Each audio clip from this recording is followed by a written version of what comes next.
किया जा रहा है।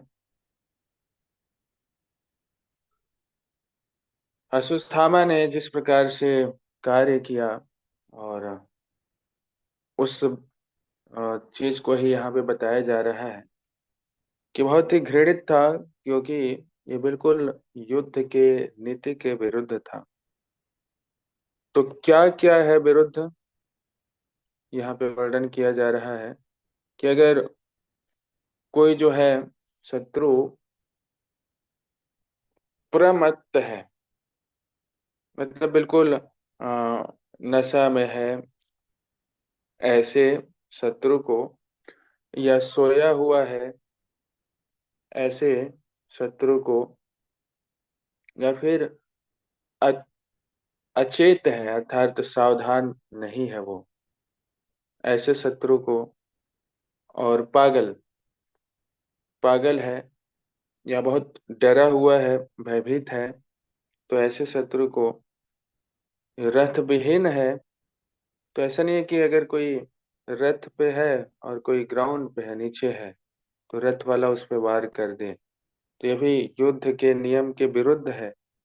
तो उस समय पालन किया जाता था ऐसे नियमों को, और नियम से युद्ध होते थे। देखिए वहां पे सूर्यास्त के बाद सभी लोग जो है मित्रवत व्यवहार करते थे।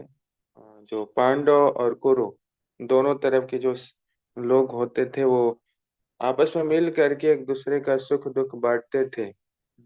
या फिर ये कह सकते हैं कि एक दूसरे के चोट पे मलहम लगाते थे आराम देने के लिए। तो ये युद्ध का नियम था। हालांकि उस युद्ध में भी कहीं कहीं कुछ इस तरह के नियम तोड़े गए, और फिर भगवान ने भी अर्जुन को, युधिष्ठिर महाराज को, इन लोगों को प्रेरित किया उन कभी कभी जब आवश्यकता पड़ी तो उन नियमों के विरुद्ध जा करके भी। देखिए जब एक बार जरासंध के पास जब गए थे, ब्राह्मण का रूप धारण करके, अर्जुन, भीम और स्वयं कृष्ण, तो ब्राह्मण का रूप धारण करके गए थे, और ऐसे समय में पहुंचे थे जब रात्रि हो गई थी, और फिर उस समय स्वागत करने के लिए आए जरासंध, और फिर उन्होंने पूछा आने का प्रयोजन क्या है इस समय। तो उस समय कृष्ण ने कहा कि ये लोग जो हैं अभी नहीं, रात में 12 बजे बात करेंगे, अभी मौन है।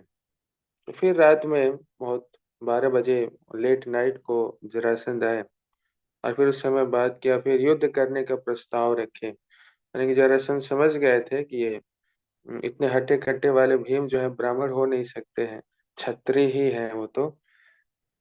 फिर भी उनके जो प्रस्ताव है उसको उन्होंने स्वीकार किया। तो एक तरह से शत्रु हैं, लेकिन उनका स्वागत जरासंध ने भी इस प्रकार से किया। तो बाद में जो भी हुआ, भगवान की इच्छा से जरासंध की वहां पे अ, मृत्यु हुई, जरासंध का वध हुआ भीम द्वारा। देखिए भीम तो नहीं मार सकते थे, लेकिन भगवान के इशारे से, भगवान के संकेत से भीम जो है उनको मार सके। तो ये सारा युद्ध का नियम है, और नियम के हिसाब से जब युद्ध होता था उस समय। आज तो नियम के विरुद्ध ही युद्ध होता है। कब किसको कौन पीछे से मार दे, कहीं से भी छुप करके किसी को गोली मार दिया जाता है, या ऐसे ऐसे ही युद्ध, ऐसी ही हत्या हो जाती है। तो बहुत ही ये घृणित है, और अश्वत्थामा ने ये किया है इस प्रकार से, और वो अपने पद से पतित हो गया है। और वैसे भी किसी बालक, स्त्री, मूर्ख प्राणी अथवा शरणागत जीव का वध करना जो है, ये भी घृणित है, और युद्ध के नियम के विरुद्ध है।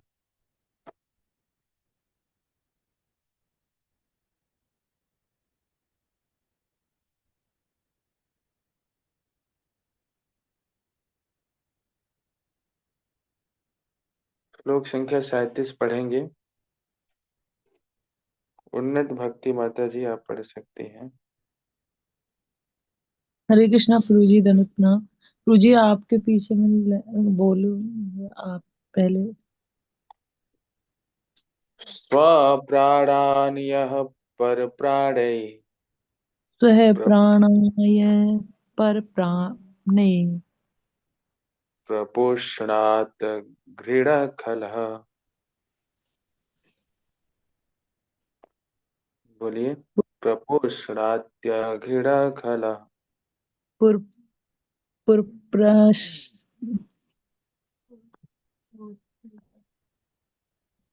गुरु जी आप ही बोलिए, मैं सुनूंगी। तद तद वधस्तस्य हि श्रेयो यदो तद सादात्यध पुमान्। जी ठीक प्रभु है, जी। इसका पढ़िए। अनुवाद और तात्पर्य। ऐसा कु ऐसा क्रूर तथा दुष्ट व्यक्ति जो दूसरों के प्राणों की बलि पर पलता है, उसका वध किया जाना उसके लिए ही हितकर है। अन्यथा अपने ही कर्मों से उनकी अधोगति होती है। आप कनेक्शन कृपा जी द्वारा जो व्यक्ति क्रूरता जो व्यक्ति क्रूरता तथा निर्जलता पूर्वक दूसरों के जीवन की बलि पर पलता है, उसके लिए बदला प्राण ही उपयुक्त दंड है। राजनीतिक नैतिकता का त- तकाजा है कि क्रूर क्रूर व्यक्ति को से प्राण दिया जाए। यदि सरकार किसी हत्यारे को प्राण दंड देती है तो अपराधी के लिए यह अच्छा होता है, क्योंकि उसे अगले हत्या करने का फल भोगना नहीं पड़ेगा।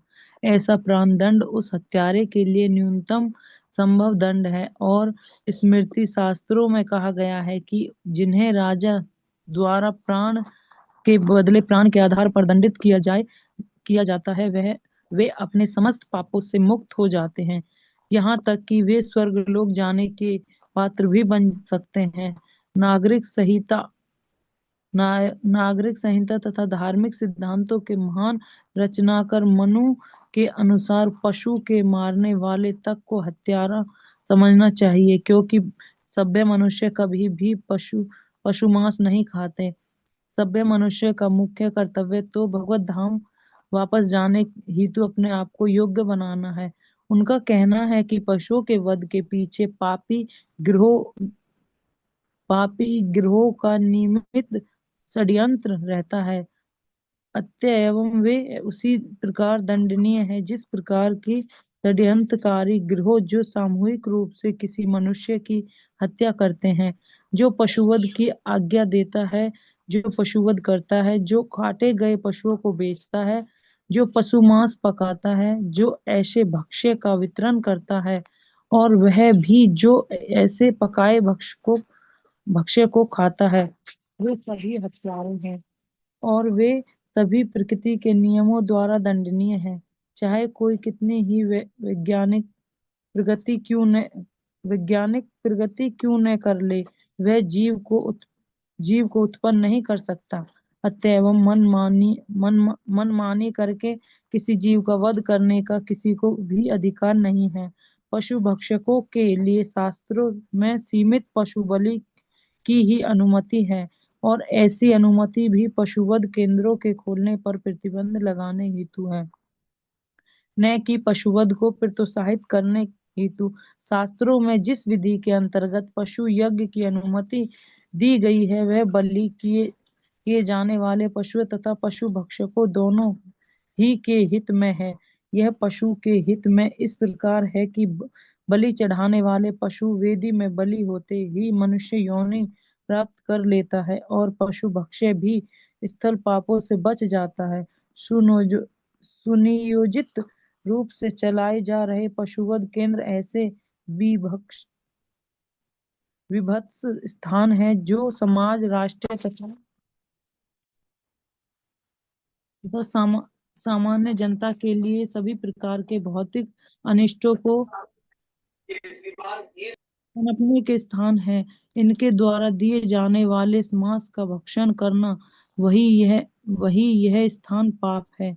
यह भौतिक जगत पूर्व से ही चिंताओं से भरा हुआ स्थान है, और उसमें पशुओं के वध वध को प्रोत्साहित करने से संपूर्ण वातावरण शुद्ध मांसाहारी, अकाल तथा अन्य कई अवांछित विपत्तियों से अधिक दूषित होता जाता है। हरे कृष्ण। सॉरी। हरे कृष्णा। बाकी लोग अपने आप को म्यूट रख सकते हैं ताकि और आवाज न आए।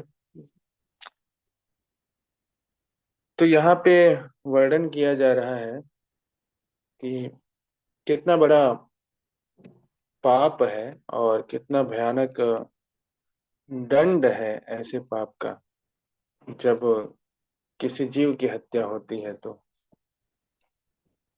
जैसे यहाँ पे जो व्यक्ति दूसरों के प्राणों पे पलता है, अर्थात दूसरों को प्राण ले करके और जी रहा है, जैसे अश्वत्थामा है, उसके जीवन का उद्देश्य यही है कि कैसे प्राण ले ले। वो तो अपने स्वामी को प्रसन्न करना चाहता था ताकि दुर्योधन मरते मरते थोड़े समय के लिए प्रसन्न तो हो जाए, लेकिन वो भी नहीं हुआ, क्योंकि ऐसा घृणित कार्य से दुर्योधन भी बहुत, दुर्योधन जैसा व्यक्ति जो है, उसने कहा अश्वत्थामा को आपने बहुत घृणित कार्य किया है। सोचिए, जो कि दुर्योधन जीवन भर ऐसे गलत कार्य करता रहा, लेकिन ऐसा व्यक्ति कह रहा है कि अश्वत्थामा को कि आपने इतना गलत कार्य किया है। तो वास्तव में कितना गलत कार्य ये है जो अश्वत्थामा ने किया। तो यहाँ इस तात्पर्य में शिला प्रभुपाद इतना विस्तार से एक्सप्लेन कर रहे हैं कि देखिए, जब पाप होता है, बहुत तरह का पाप होता रहता है हमसे जाने अनजाने में, कुछ तो अनजाने में भी होता रहता है। जैसे हम जल पीते हैं, भोजन करते हैं, स्नान करते हैं, चलते हैं, श्वास लेते हैं, हर क्रियाओं में पाप जुड़ा हुआ है। कुछ न कुछ जीव जो है उससे मरते ही हैं या उनको नुकसान पहुंचता ही है हमारे हर कार्यों से। तो ये तो ऐसे पाप हैं जिनसे बच ही नहीं सकते हम, या साथ ही साथ हम अम, और जीवों पे ही तो डिपेंडेंट हैं, आधारित हैं। हमारा भोजन जो होता है और जीव होते हैं, जैसे पेड़ पौधे ही तो हम खाते हैं, फसल काटते हैं, वो पेड़ पौधे हैं, तो भी जीव हैं। तो इसलिए पाप तो हमारे से होता ही रहता है, इससे तो बच ही नहीं सकते हैं। तो फिर कई लोग ऐसा प्रश्न करते हैं कि जब आप पेड़ पौधे खा रहे हैं, वहाँ उसमें भी जीव है, तो फिर और जो जीव जंतु हैं, जैसे मुर्गा, बकरा, मछली, ये सब चीजें हैं, अ, उनको खाने में क्या प्रॉब्लम है? आखिरकार जीव तो खा ही रहे हैं हम, तो इनको खाने में क्या दिक्कत है? तो क्या दिक्कत है, आप में से कोई अपना विचार प्रकट कर सकते हैं?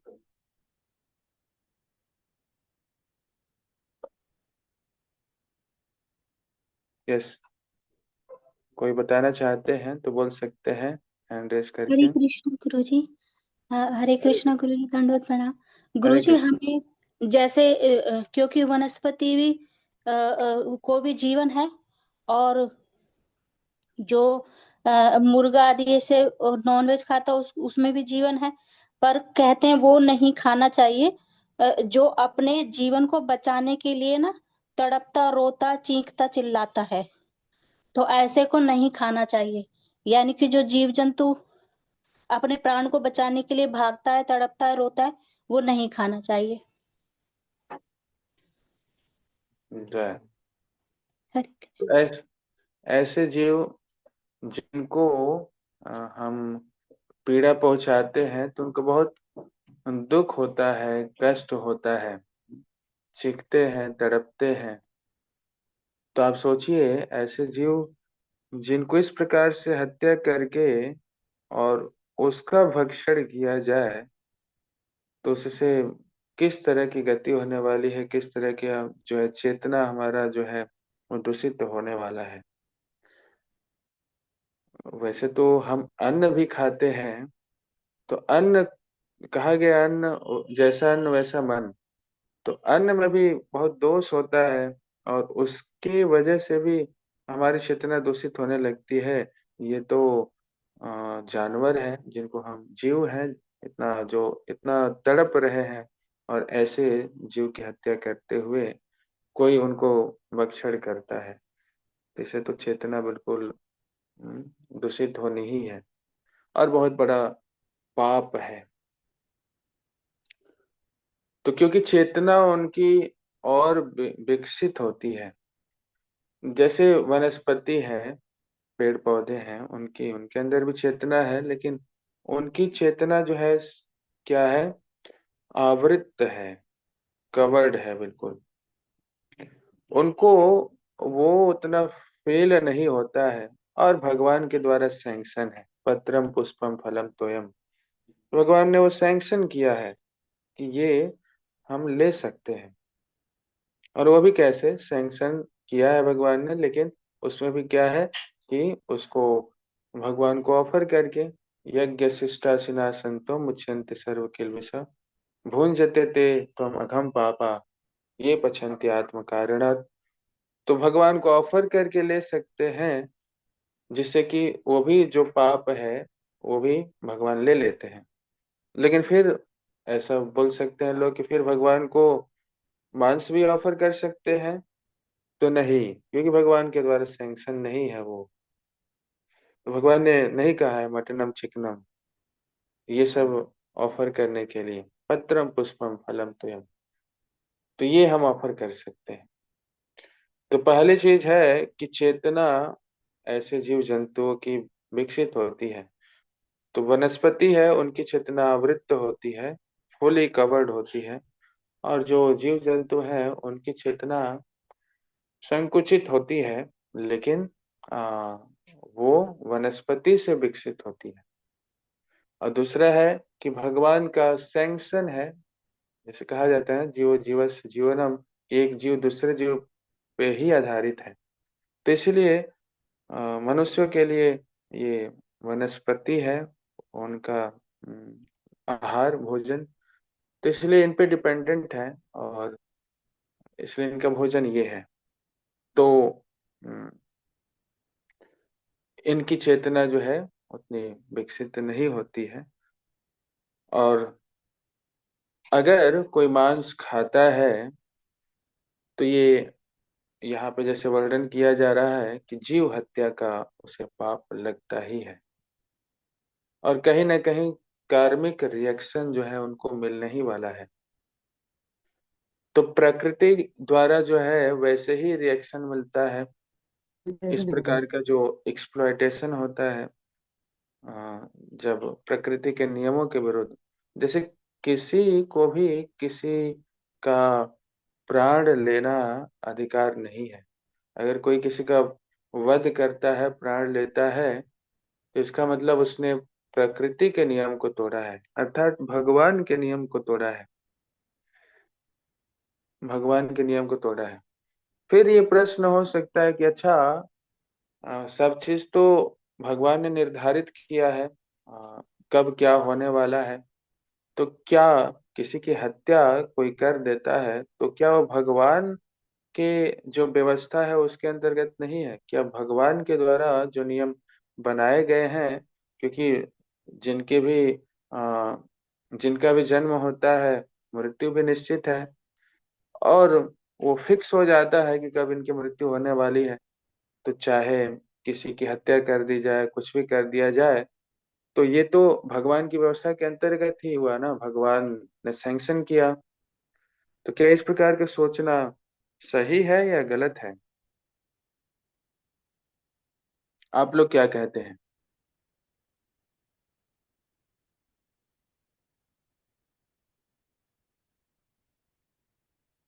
इस प्रकार का सोचना सही है या गलत है? किसी की हत्या अगर कोई कर देता है, तो यह सोच ले कि ये तो उनको मरना ही था, उतना ही समय था, इसलिए हमने हत्या कर दिया। तो निश्चित रूप से एक अर्थ में ऐसा देखा जा सकता है कि ठीक है, जैसे हम देखते हैं कि बहुत लोग का असमय मृत्यु हो जाती है, अकाल मृत्यु हो जाती है, अर्थात कभी एक्सीडेंट हो जाता है या फिर हत्या हो जाती है। तो निश्चित रूप से उनके लिए ये जरूर है कि ठीक है, उनके लिए वो समय था, लेकिन जो हत्या कर रहा है या जानबूझ के एक्सीडेंट कर रहा है, तो उनके तो अपने कर्मों का रिएक्शन मिलेगा। तो भले ही वो ये तर्क दे सकते हैं कि मैं तो माध्यम बना भगवान की इस व्यवस्था को आगे बढ़ाने के लिए, लेकिन वो माध्यम बनना ही एक प्रकार का जो है पाप हो गया। तो इसीलिए भगवान की जो व्यवस्था है उसमें अगर हम नियम के विरुद्ध कार्य करते हैं तो उसका बहुत ही बड़ा दंड है। तो इसलिए जो मनुस्मृति है उसके अनुसार अलग अलग पापों का जो है दंड बताया गया है या प्रायश्चित बताया गया है। कुछ ऐसे पाप होते हैं जिसका अलग अलग प्रायश्चित भी है, लेकिन वास्तव में परीक्षित महाराज तो ऐसे प्रायश्चित को सुन करके संतुष्ट नहीं हुए, क्योंकि उससे पाप करने की जो प्रवृत्ति है वो समाप्त नहीं होती है। तो जब कभी कई ऐसे पौधे होते हैं, वनस्पति होते हैं कि अगर उनको काटा जाता है तो पुनः वो बढ़ जाते हैं, पुनः वो पनप जाते हैं। जब तक उनको रूट से नहीं उखाड़ा जाए तब तक वो पनपते रहते हैं, पुनः आ जाते हैं। तो इसलिए रूट से कैसे हटाएं, इस पाप प्रवृत्ति को कैसे हटाएं, तो उसके लिए प्रायश्चित काम करने वाला नहीं है, जो कि मनुस्मृति में वर्णन है। उसके लिए जो उपाय है वो है, एक ही उपाय है, हरे नाम हरे नाम हरे नाम एव केवलम। तो भगवान का नाम, भगवान की भक्ति, तीव्रेण भक्ति योगेन। तो भगवान की वैसी तीव्रता से भक्ति ही ऐसे सारे पाप प्रवृत्ति को जड़ से उखाड़ने वाली है। तो इसका मतलब ये भी नहीं हुआ कि हम तो अब स्वतंत्र हो करके पाप कर सकते हैं, क्योंकि हमने नाम का आश्रय ले लिया है, और नाम तो जड़ से हटा देने वाला है, समाप्त कर देने वाला है। तो कोई चिंता नहीं, हम कुछ भी करें, कोई भी पाप कर सकते हैं, ये नाम के बल पे पाप हो जाएगा, ये अपराध हो जाएगा, नाम अपराध। तो इसलिए इस प्रकार से भी नहीं होना चाहिए। तो राजा जो है उस समय जब इस प्रकार का कोई पाप करता था तो उन्हें उचित दंड देते थे।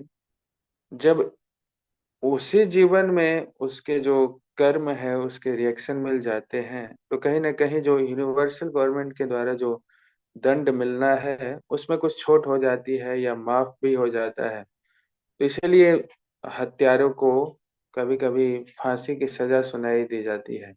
ये दोनों उसके हित में है। अगर उस हत्यारे को फांसी दे दी जाए तो उसको उसके पाप का दंड यही मिल गया, तो हो सकता है कि वो भयानक दंड से जो उसको मिलने वाला है उससे बच भी जाए, क्योंकि उसको यहाँ मिल गया दंड। तो इसीलिए इस तरह का व्यवधान है कि अलग अलग पापों का जो है दंड है।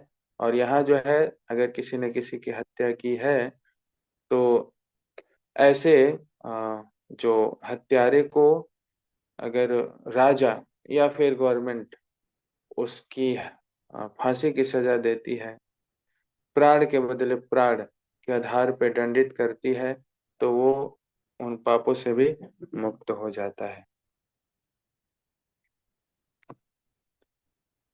तो इसलिए ऐसे जो है पाप, जो किसी दूसरे जीव की हत्या करके अ, अगर कोई जीवन यापन करता है तो उसके लिए बहुत ही भयानक, जो नरक लोक में जो स्पेशल उसको शरीर दी जाती है और वहां पे बहुत अधिक पीड़ा दी जाती है। तो ऐसा शरीर होता है कि जहाँ अगर यहाँ पीन अगर अपने शरीर में लगाए पेन को चुभाए अपने शरीर में तो दर्द होता है ना। तो वही पेन वहां अगर चुभाया जाए तो उसे हजारों लाखों गुना अधिक दर्द होगा, केवल पेन घुपाने मात्र से। और वो बॉडी ऐसी होती है कि उस दर्द को अनुभूति करती है। तो जैसे इस बॉडी में अगर बहुत ज्यादा चोट लग जाए या ऐसे लग जाता है तो तुरंत कभी कभी लोगों की मृत्यु हो जाती है, एक्सीडेंट होता है, मृत्यु हो जाती है लोगों की। लेकिन वहां ऐसी बॉडी मिलती है कि वो बॉडी छूटती नहीं है, क्योंकि वो जानबूझ करके ऐसा बॉडी दिया गया है कि वो दर्द का अनुभूति करे। यहाँ ज्यादा दर्द होता है तो बॉडी छूट जाती है, वहां इतना गुना अधिक यातना शरीर जो मिलता है, उतना दर्द को अनुभव करने वाला शरीर होता है। कभी कभी होता है ना कि इतने जब लोग यहाँ भी इतने कष्ट में होते हैं तो सोचते हैं कि इससे तो अच्छा मर ही जाते। ऐसा कई बार होता है कि इतनी कष्ट होती है, इतना भयानक पीड़ा होता है लोगों को कि लोग सोचने लगते हैं, वो भी सोचता है व्यक्ति और भी लोग आसपास के सोचते हैं परिवार के लोग कि इससे अच्छा तो शरीर ही छोड़ देते। लेकिन वहाँ ऐसी शरीर होती है कि जो शरीर छूटने वाली नहीं है और वो इतनी पीड़ा को वो अनुभूति करने वाली है। तो इस प्रकार का दंड मिलता है। हरे कृष्णा प्रभु जी। हरे कृष्णा। प्रभु जी, मैंने जैसे मैंने सुना है, मतलब किसी संतों के मुख से ही सुना था कि जो पेड़ पेड़ का एक एक पेड़ लगाना और उसको पालन पोषण करना, मतलब एक बच्चे के पालन पोषण के बराबर मिलता है। एक बच्चे का जैसे पालन पोषण करके आप बड़ा करते हो, तो एक पेड़ लगाया आपने और उसको खाद पानी दे करके बड़ा कर दिया, तो वो उतना उसका उतना फल जो है आपको एक जो है एक संतान को मतलब पालन पोषण करने के बराबर मिलता है, फल फल उसका। और यदि आप काटते हो किसी जीवित पेड़ को काट देते हो, तो एक पुत्र शोक के बराबर आपको उसका दुख दुख मिलता है। ऐसा मतलब मैंने या तो शास्त्रों में कहीं ना कहीं लिखा होगा, शायद मुझे लग रहा है। जीवित यस, पेड़ को निश्चित मतलब रूप से। हम बाग लगा तो सकते हैं, लेकिन हम जो है बाग में लगे हुए पेड़ों को फिर काटने का हमारा अधिकार नहीं है प्रभु जी। या तो फिर वो जो है बाग के जो पेड़ जो है अपने आप ही जो है उनका आयु मतलब पूरी होने के बाद में ये सूख जाते हैं, तो ठीक है। लेकिन हम्म, जो हरे भरे पेड़ को, जीवित पेड़ को यदि काटेंगे तो आपको एक पुत्र शोक के बराबर जो है आपको उसका वो दंड मिलेगा। मिलेगा। यस, निश्चित रूप से। ऐसे पेड़ पौधों को काटना अच्छा नहीं होता है। कभी कभी आज भी हम देखते हैं गाँव में बहुत पुराना पेड़ होता है, लोग उसको काटते नहीं है जल्दी। कहीं कहीं ऐसा लोग बोलते हैं, मना करते हैं कि नहीं काटो। तो ये पेड़ काटना भी एक अपराध है, अगर जब तक कि उसको यज्ञ रूप में यूज नहीं किया जाए। देखिए, यज्ञ रूप में यूज करने से उस पेड़ को भी लाभ मिल जाता है। यहाँ तक यहाँ वर्णन है ना कि ऐसे पशु बलि किया जाता था जो अलग युगों में, आज कलयुग में ऐसा नहीं है। लेकिन और युगों में जब पशु जैसे जब त्रेता युग में सेक्रिफाइस किया जाता था, तो उस समय पशु को आहुति दी जाती थी, पशु बलि दिया जाता था। तो उससे उस पशु को भी लाभ मिलता था, क्योंकि उसका एलिवेशन हो जाता था। मतलब पशु जीवन से हो सकता है उसको और अपर का जो योनि मिल जाए, मनुष्य जीवन मिल जाए, तो इससे उनको लाभ मिलता था। और चूंकि जो उस सेक्रिफाइस को करने वाले हैं वो भी शास्त्रों के अनुसार उस सेक्रिफाइस को कर रहे हैं, तो उनको भी वो स्थूल जो पाप होता था वो उससे बच जाते थे, क्योंकि उनकी वजह से उस जीव का एलिवेशन हो गया। और क्योंकि वो शास्त्रों के जो नियम है उसको पालन कर रहे हैं, उसके अनुसार कार्य कर रहे हैं, तो उनको भी लाभ मिलता था। तो इसलिए उस समय वो रिकमेंडेशन था, क्योंकि सब बड़ी शुद्धता से होती थी और उद्देश्य होता था कुछ न कुछ इंद्रिय और तृप्ति का ही उद्देश्य नहीं होता था। इसलिए इस कलयुग में आज रिकमेंडेड नहीं है, तो जीव का बलि देना, ऐसा जीव हत्या करना, और साथ ही साथ ऐसे पेड़ पौधों को भी अनवांटेड ऐसे ही काटना, केवल अपनी जो है फैसिलिटीज को बढ़ाने के लिए, न कि भगवान की प्रसन्नता के लिए, तो ये भी जो है अपराध है। हरे कृष्ण प्रभु जी। यस, हरे कृष्णा। बोलिए। हाँ प्रभु जी, इसमें जो एक मेन मुख्य जो पॉइंट जो कहा गया है प्रभु जी के, जैसे जब यज्ञ वगैरह या यज्ञ में करते थे तो बलि जो देते थे उस टाइम जो है, उस टाइम जो पशु की, तो उसका जो पशु था उसको उसका कल्याण होता था। वो कल्याण किस लिए होता था कि उसको जो है, यदि जब जब उसकी बलि हो जाती थी मंत्रोच्चारण करने के बाद में, तो उसका जो है उसका अगला जन्म जो है मनुष्य योनि प्राप्त होती थी। इसमें इसमें इसमें भी कहा गया है जो है। तो ये सबसे बड़ा बहुत बड़ा प्लस पॉइंट है। तो इसलिए जो है शायद हो सकता है कि उस टाइम जो है ये पशु बलि की जो है वहां पर जो है वो ये प्रावधान यस। किया गया होगा उस टाइम जो है, सतयुग में, सतयुग जी। में या त्रेता में। हाँ, यहाँ पे वर्णन है वही बात का जो आप कह रहे हैं। तो उस समय की बात थी, लेकिन आज जो है ये कुछ कलयुग में कुछ चीजों को प्रतिबंध लगाया गया है। जैसे यज्ञ और पशु बलि देना, ये जो है इसको रिकमेंड नहीं किया गया है। वैसे ही जी और भी प्रभु। कुछ चीजें हैं जिसको प्रतिबंधित किया गया है इस कलयुग में। तो देखिए यहाँ पे आखिरी में ये वर्णन किया गया है कि ये भौतिक जगत वैसे ही चिंताओं से भरा हुआ है, कलेर दोष निधि राजन, दोषों से चिंताओं से भरा हुआ है। और ऐसे परिस्थिति में अगर पशुओं का वध किया जाए, या ऐसे अनेक जो प्रकृति के नियम के विरुद्ध कार्य किया जाए, तो इससे और भी इस कलयुग का जो परिवेश है, वातावरण है, वो दूषित होगा। और महामारी, अकाल या ऐसे अन्य कई अवांछित विपत्तियां जो है वो समाज में देखने को मिलेंगी। और ये हम देख ही सकते हैं, ये तो झूठ नहीं है, जो शास्त्र में लिखा गया है, जो यहाँ तात्पर्य में श्रीला प्रभुपाद बता रहे हो, तो हम अपने आंखों से ही देख सकते हैं कि जिस प्रकार का जो है वातावरण बना हुआ है। और महामारी अभी कुछ समय पहले ही भूल नहीं सकते क्या हुआ। तो ये तो आते ही जाते रहेंगी। और अकाल मृत्यु, अकाल मृत्यु, ये कभी भी किसी की भी मृत्यु हो रही है।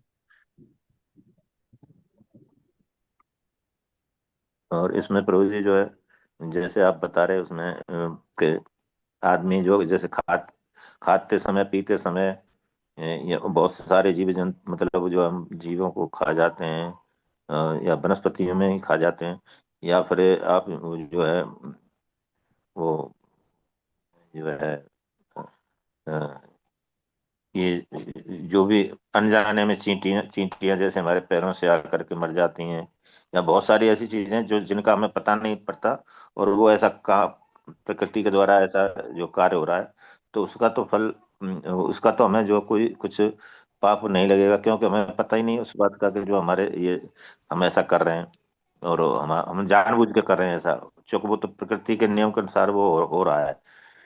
और यदि हम मांस खाते हैं, किसी किसी का भी पशु का भी मांस खाते हैं, तो निश्चित रूप से हमें पाप इसलिए लगेगा क्योंकि हम जो मांस खा रहे हैं, तो इसका मतलब किसी न किसी पशु को काटा गया है, उसको उसको तड़पा के मारा गया है, और तभी तो हमको वो मिल रहा है। तो हम उसको जो है बढ़ावा दे रहे हैं, मतलब उसको मांस खाएंगे तो उस पशु को काटा जाएगा, तो निश्चित रूप से उसका कुछ भाग जो है का पाप पाप पाप का जरूर हमें जो है लगेगा। जो उससे भले ही काटता नहीं है, लेकिन उस मांस को यदि खाता है तो उसको भी उस पाप लगता है, और उसकी जो है वृत्ति या उसकी जो है जी जो वृत्ति अशुद्ध होती है उससे जो। जी जी, निश्चित। हम ये एक महत्वपूर्ण पॉइंट है जो आपने अभी बताया। देखिए, एक तो ये है कि जो अनजाने में भी हमसे पाप होता है, तो ऐसा नहीं है कि उसका पाप हमें नहीं लगने वाला है। जैसे हम खाते हुए चलते हुए, पीते हुए हम हमारे वजह से जीव हत्या हो रही है या जो भी जीवों को नुकसान पहुंच रहा है, तो उसका भी पाप हमें लगने वाला है और लगेगा। लेकिन उसका उपाय यही है, जैसे अलग अलग यज्ञों को बताया गया है। तो इस कलयुग में विशेष करके संकीर्तन यज्ञ के माध्यम से हम जो है ऐसे अनजान में हुए जो पाप हैं उससे बच सकते हैं। जी इसलिए प्रभु जी, बिल्कुल जो सही। जो भक्ति के मार्ग पर है, जो भक्ति कर रहे हैं, तो ऐसे जो अनजाने में पाप होते ही रहते हैं, जैसे बच ही नहीं सकते, तो उसके कर्मों का रिएक्शन उनको नहीं मिलने वाला है। लेकिन जो भक्ति के मार्ग पे नहीं है, तो उनको इनके भी कर्मों का रिएक्शन मिलने वाला है। इसलिए तो भगवान कहते हैं ना गीता में, आ, कि जो जो ये अन्न भी भगवान को ऑफर करके नहीं खाता है, तो वो भी पाप खा रहा है, पाप खा जी रहा है। प्रभु। क्यों? क्योंकि वो भी जीव को ही खा रहा है। इसका मतलब अन्य प्रकार से भी जो पाप हो रहे हैं, अनजाने में भी, उसका भी फल उन्हें मिलने वाला है, यदि वो भक्ति के मार्ग पर नहीं है। लेकिन जो भक्त है, तो चूंकि वो प्रसाद के रूप में पाते हैं, और जब भगवान को ऑफर करते हैं ऐसा जो भगवान को अर्पित किया जा सकता है, ऐसा अर्पित करके प्रसाद के रूप में पाते हैं, तो वो पाप से मुक्त होते हैं। और ऐसे जो अनजाने में और प्रकार से किए गए जो पाप हैं, उनसे भी वो मुक्त हो जाते हैं संकीर्तन यज्ञ के माध्यम से, संकीर्तन के माध्यम से उनसे मुक्त हो जाते हैं। और एक महत्वपूर्ण बात ये भी है, जैसे यहाँ वर्णन किया गया है, कि भले ही कोई डायरेक्टली मांस नहीं खा रहे, कई बार ऐसा होता है, कई घरों में देखा जाता है कि अ, कई बार होता है कि माता पिता मांस नहीं खा रहे हैं, छोड़ दिए हैं, लेकिन वो मदद करते हैं, और लोग जो परिवार के खाते हैं उनको खाने में मदद करते हैं। अर्थात कभी कभी वो लोग बना देते हैं उनके लिए, या कभी कभी किसी भी प्रकार से मदद कर देते हैं, या पैसा दे देते हैं, स्पॉन्सर कर देते हैं। तो इस प्रकार से भी पाप में तो वो लग ही गए, जुड़ ही गए।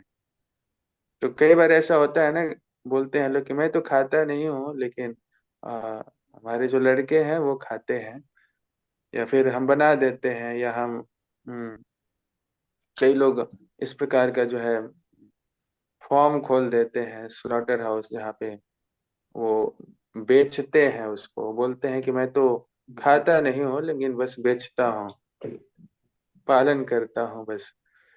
तो इस प्रकार से चाहे जैसे भी वो लगे हैं, कहीं ना कहीं उनके किए गए कर्म से उस जीव को नुकसान पहुंच रहा है। तो इसलिए उन वो भी पाप के भागीदारी है, उनके कर्म कहीं ना कहीं जुड़े हुए हैं, और उनको मिल नहीं वाला है। जैसे यहाँ बताया जा रहा है ना, कोई काटता है या कोई बनाता है या कोई सर्विस करता है, कोई ये बोले कि मैं तो खाता नहीं हूँ, लेकिन आप लोगों की मदद कर देता हूँ, सर्व कर देता हूँ आप लोगों को, तो वो भी जुड़ गया। ऐसे ही अनेक चीजों में हम देख सकते हैं, हम जॉब भी करते हैं, कुछ भी करते हैं, तो हमें धन कहाँ से मिल रहा है, कैसे मिल रहा है, हम तो सोच सकते हैं कि हम तो बहुत ईमानदारी से कार्य करते हैं, इधर उधर का कुछ नहीं लेते हैं, जो मुझे सैलरी मिलता है वही लेता हूँ। लेकिन वो सैलरी बनने में वो धन किधर से आ रहा है, कैसे आ रहा है, वो उसमें जो है दोस्त जो, वो तो जुड़ा ही हुआ है, और वो लगना ही है आपको। तो इसीलिए उस चीज को भी भगवान की सेवा में लगा करके, और उसको सैंक्टिफाई करना जरूरी है, उसको स्वच्छ करना जरूरी है। तो इसीलिए ये भी विधान है कि जब आप धन कमा रहे हैं, तो उसका कुछ भाग जो भगवान की सेवा में लगा है, जिससे कि वो कमाया हुआ धन का शुद्धिकरण हो। रूप गोस्वामी ने तो जो स्टैंडर्ड सेट किया, उन्होंने 50% जो है भगवान की सेवा में लगा दिया, जो भी कमाया था उन्होंने।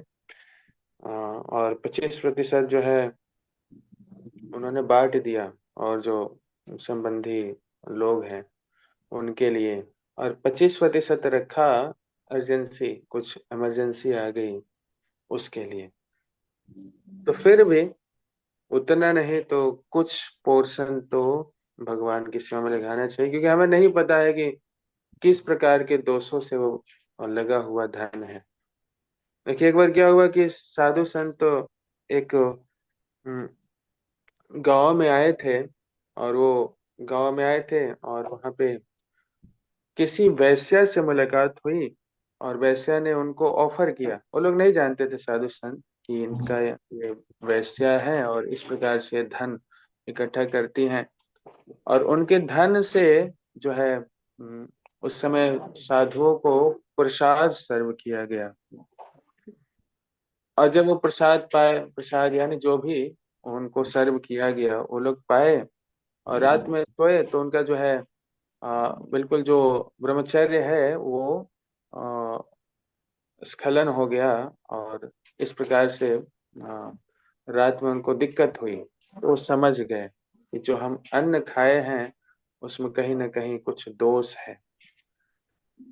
तो इस प्रकार से कार्य करता है अन्न। कहाँ से आया है धन, कहाँ से आया है, और किसने स्पॉन्सर किया है, किसने सर्व किया है, ये सारी चीजों का प्रभाव पड़ता है। तो इसलिए कई भक्त जो है वो एक स्टैंडर्ड मेंटेन करते हैं कि वो कैसे प्रसाद पाते हैं, कि जो 16 राउंड्स मिनिमम करते हैं भक्त, उनके द्वारा बनाया हुआ और ऐसे भक्तों के द्वारा ऑफर किया गया, जो दीक्षित हैं, ऐसे भक्तों के द्वारा जो है वो बना हुआ प्रसाद ग्रहण करते हैं।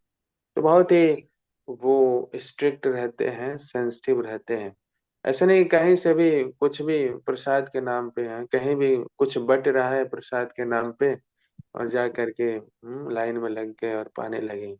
तो पता नहीं कहाँ से आया है, किसने स्पॉन्सर किया है, क्या बांट रहे हैं, प्रसाद है भी कि नहीं है, और है भी तो कितने प्रकार का उसमें दोष है, कैसे ऑफर किया गया है। तो ये सारी चीजें हैं। तो कई जगह ऐसे होता है ना, भंडारा लगता है, ये लगता है, वो लगता है, प्रसाद के नाम पे प्रसाद बट रहा है और लोग जाकर पाते हैं।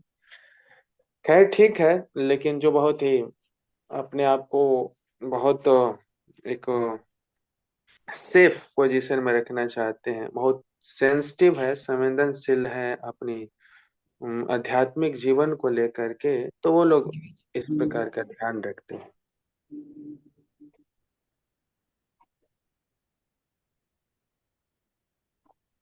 ओके, समय तो हमें लगता है ज्यादा हो गया। एक श्लोक पढ़ लेते हैं, 39। इसको पढ़ के फिर रोकेंगे।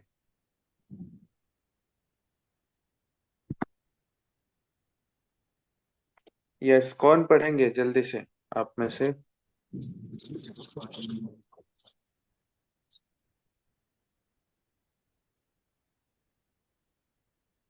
हरे कृष्ण प्रभु। यस प्रभु जी, पढ़िए। प्रभु जी 38वां होना चाहिए। 38वां है। 38वां। 38 38वां। है, लेकिन इसमें शायद है ना। हाँ मेरे इसमें है प्रभु। ठीक है, पढ़िए। तात्पर्य नहीं है, इस पढ़ लीजिए। हाँ इसमें तात्पर्य नहीं है। प्रतिश्रुतं च भवता पांचाल्ये शृण्वतो मम आहारिष्ये शिरस्तस्य यस्ते मानिनी पुत्रः। भावार्थ, इसके अतिरिक्त मैंने स्वयं तुम्हें द्रौपदी से यह प्रतिज्ञा करते सुना है कि तुम उसके पुत्रों के वधकर्ता का सिर लाकर उपस्थित करोगे। हरे कृष्ण। ठीक ठीक है, आगे भी पढ़ लीजिए 39 पे। तदसो वध्यतां पाप आततायी आत्मबंधुः भर्तु च विप्रियम वीर कृतवान कुलपांसनः। भावार्थ, यह आदमी तुम्हारे ही कुल के सदस्यों का हत्यारा तथा वध करता अर्थात आतताई है। यही नहीं, उसने अपने स्वामी को भी असंतुष्ट किया है। वह अपने कुल की राख अर्थात कुलांगार है। तुम तत्काल इसका वध कर दो। तात्पर्य प्रभुपाद द्वारा प्रभुपाद की जय। द्रोणाचार्य के पुत्र को यहाँ पर कुलांगार कहा गया है। द्रोणाचार्य के नाम का अत्यधिक सम्मान था। यद्यपि वे शत्रु पक्ष में चले गए थे, फिर भी सारे पांडव उनका सम्मान करते थे, और अर्जुन ने तो युद्ध होने के पूर्व उन्हें नमस्कार किया था। ऐसा करने में कोई खराबी नहीं थी। लेकिन द्रोणाचार्य के पुत्र ने ऐसा कृत्य करके अपने को पतित बना लिया था, जिसे द्विज द्वारा कभी नहीं किया जाता। द्रोणाचार्य के पुत्र अश्वत्थामा ने द्रौपदी के 5 पुत्रों की सोते हुए में हत्या की थी, जिससे उसने अपने स्वामी दुर्योधन को भी अप्रसन्न कर दिया था, क्योंकि उसने कभी भी पांडवों के सोते हुए 5 पुत्रों की हत्या के जघन्य कृत्य की अनुमति नहीं दी थी।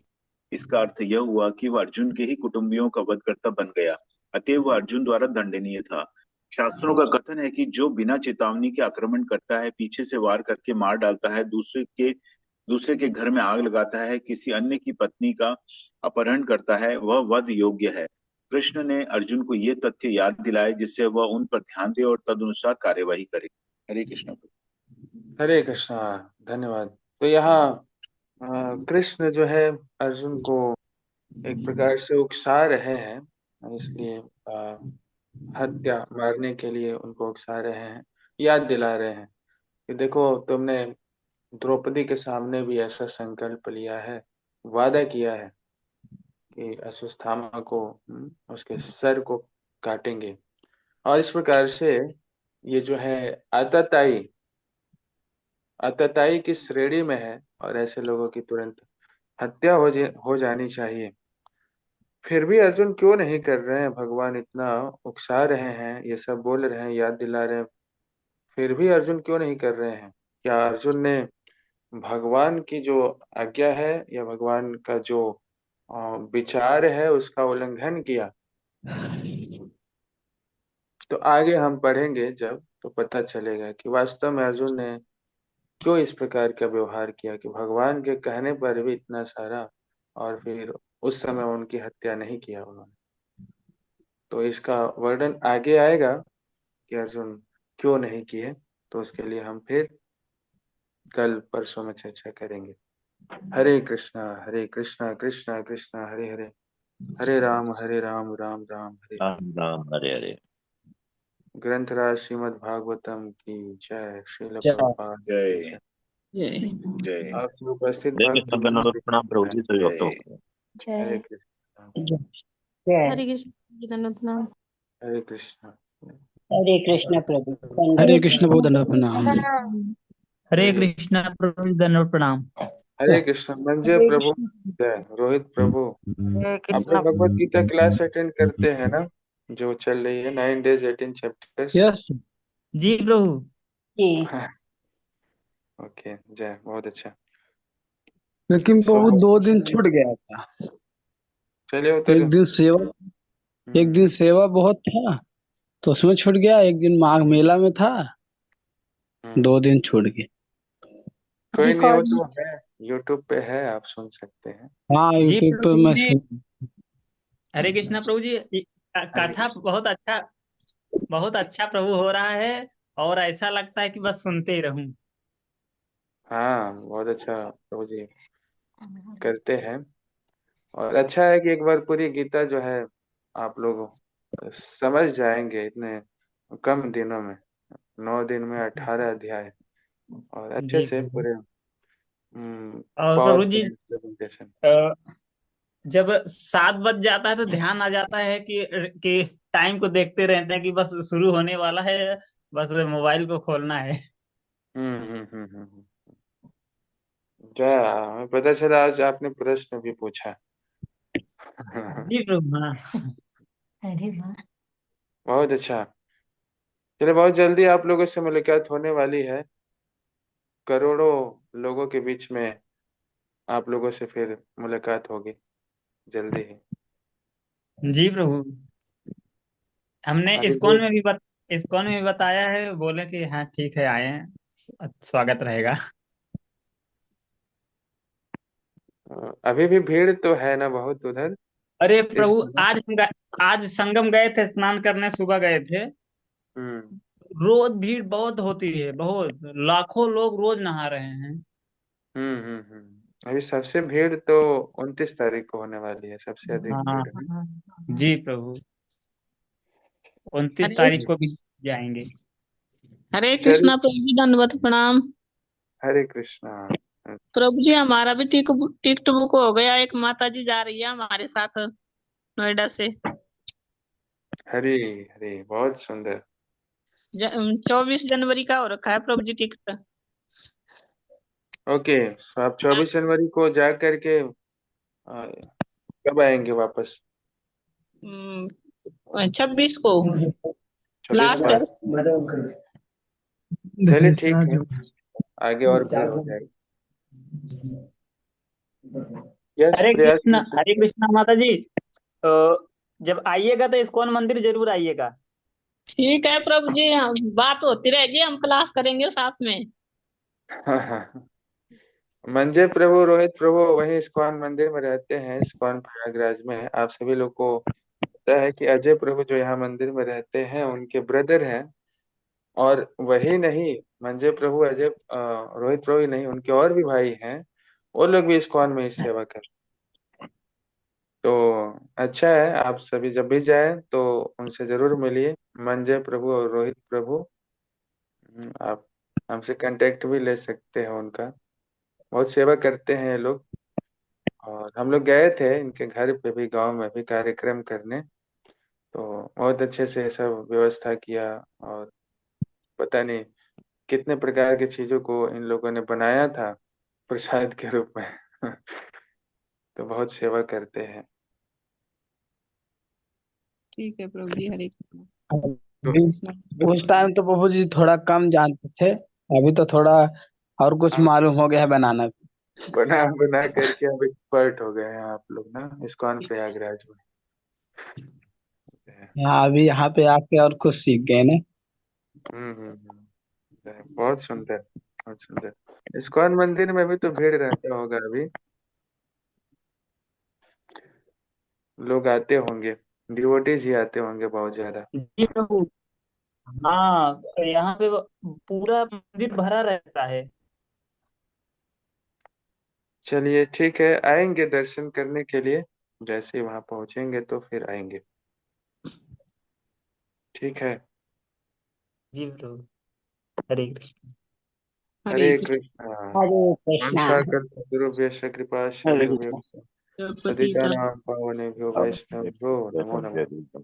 अनंत कोटि वैष्णव वृंद की जय। नमः दास ठाकुर की जय। जय श्रील प्रभुपाद की जय। जय। हरे कृष्ण। हरे कृष्णा। हरे कृष्णा, हरे कृष्णा, कृष्णा हरे कृष्णा, हरे हरे राम, कृष्णा। राम राम। हरे कृष्णा प्रभु जी, हरे दंडवत प्रणाम। हरे कृष्णा।